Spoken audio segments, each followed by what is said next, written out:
Oh, look at me. I'm really going up in the world today. I'm climbing the ladder of success. I'm heading to the top. You might describe me as a social climber. Let's just hope I don't slide back down to the bottom again, or even worse, fall head first. Hi everybody, and welcome to another full English lesson. I'm really enjoying the view from up here. Can you see me waving to you?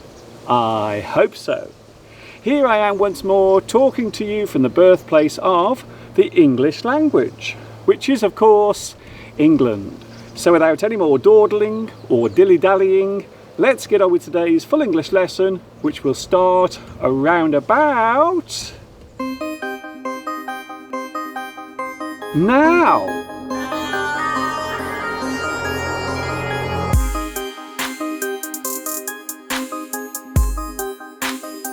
If there's one thing I've learned about English, it's that quite often the simplest words have the most meanings. For example, you have the words hot and cold. In its most common sense, the word hot describes something that is of high temperature. It is holding a high degree of heat. It might be dangerous to touch or drink. Don't go near the stove, it's hot. Can you open a window? It's hot in here. The word hot can be used in other ways too. Something that is popular or fashionable can be described as hot. Something that is in high demand might be described as the hottest thing around. Cycling has become the latest hot health routine. This toy is going to be the hottest item in the shops this Christmas. Something that might generate a lot of interest can be described as hot. We have some new hot properties to show you.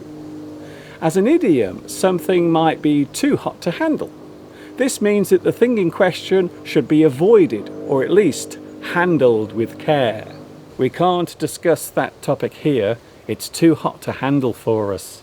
In a stressful situation where you are under a lot of pressure, we might say that the heat is on.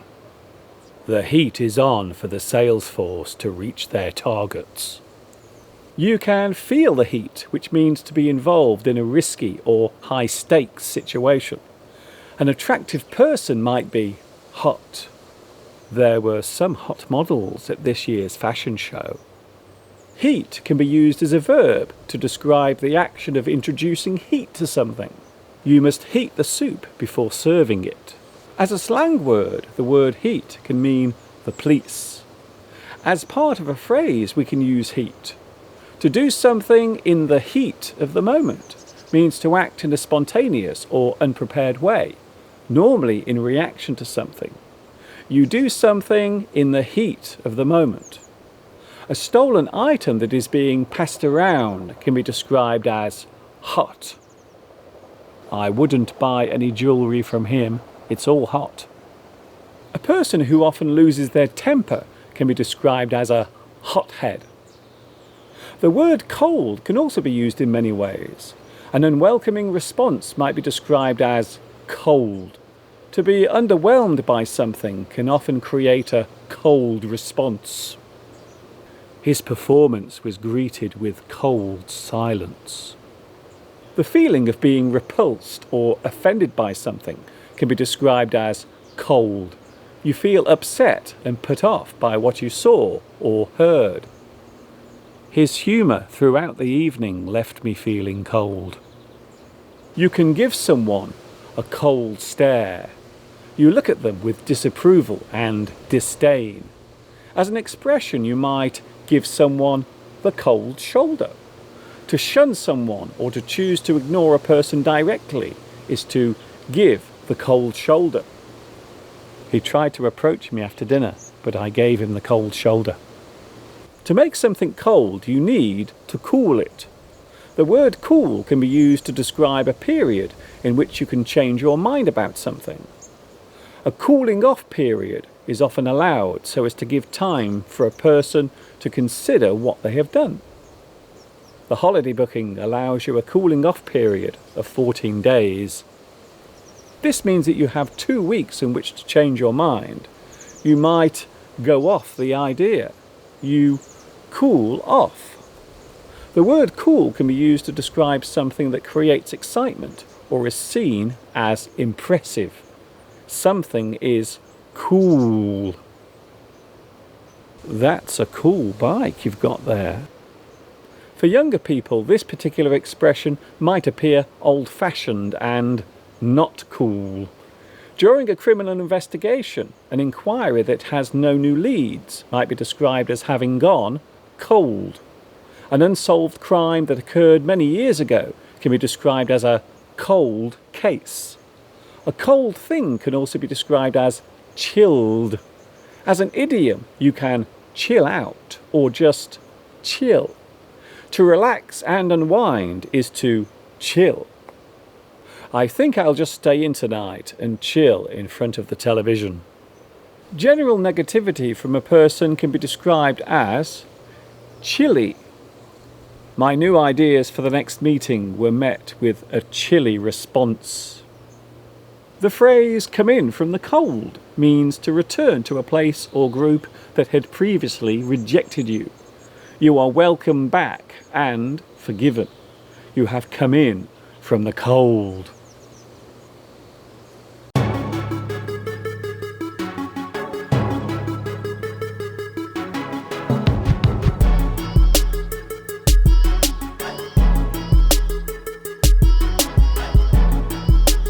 What does it mean if you kick the can down the road? What does this phrase mean?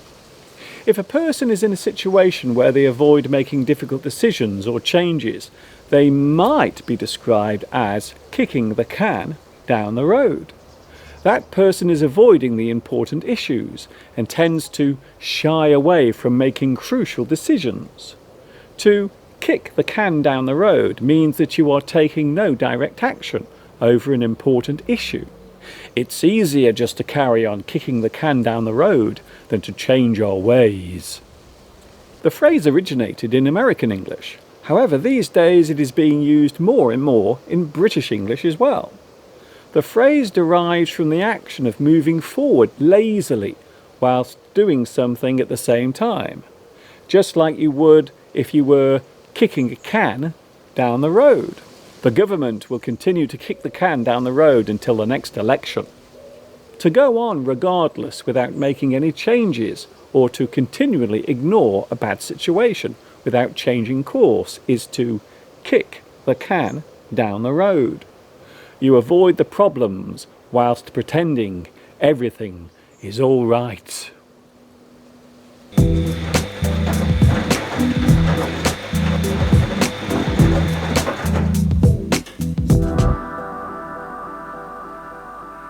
It's time to take a look at another buzzword. A buzzword is a word or phrase that is popular during a certain period, or is often used generally. Today's buzzword is privacy. The word privacy is a mass noun that means a state in which one is not observed or disturbed by other people. The state of being free from public attention is privacy. As a general social rule, a person's privacy must always be respected. Despite this, there are instances where someone has their privacy interrupted. This is often described as intrusion. A celebrity or someone in a prominent position of power might have their privacy invaded. Someone in the public eye will often be held up for closer scrutiny. This often leads to not only their public life being analysed, but also their private one as well. This intrusion can be described as a breach of privacy. A basic social rule has been broken. It would be fair to say that the right to privacy is something that is generally expected in life. Newspaper articles, TV reporters, or photographers with very long lenses are often accused of invading a person's private space. Their right to privacy has been breached.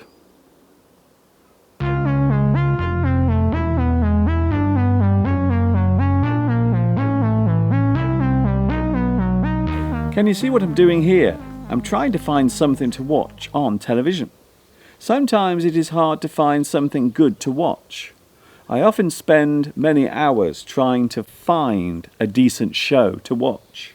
I often flick through the channels in the desperate attempt to find something that catches my eye.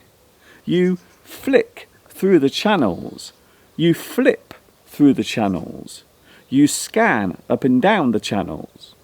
Many years ago, we used to have to get up and go over to the TV to change the channel. These days, we can use the remote control. This item can cause a lot of annoyance and frustration, as it often gets mislaid. Has anyone seen the TV remote? It was here on the sofa earlier, but now it's gone. The TV remote is used to control all the functions of the television set, including the sound level and picture controls. The sound level is called the volume.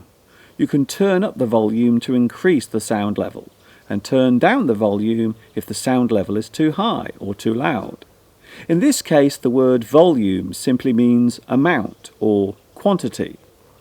The level is the volume which controls the amount of sound coming from the TV. A person who likes flicking through the TV channels can be described as a channel hopper. If a person watches TV all the time, then we might describe them as a telly addict. Telly is another word for a television set. A television can also be called the goggle box.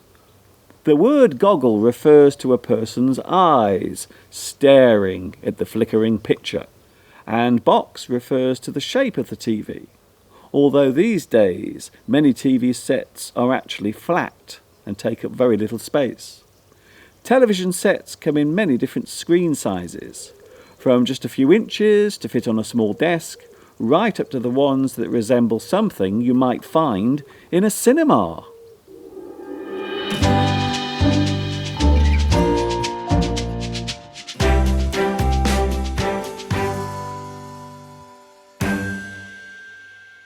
Beep, beep, beep. Boop, boop, beep. Well, as you can see, time has beaten us again. We are out of time. Our time is up. See you again soon for another full English lesson, and don't forget to hit that subscribe button and activate the notification bell so you won't miss another one of my video lessons, be they live or recorded. This is Mr. Duncan in the birthplace of English saying thanks for joining me today. Stay happy, drink plenty of water, enjoy English, and of course, ta-ta for now.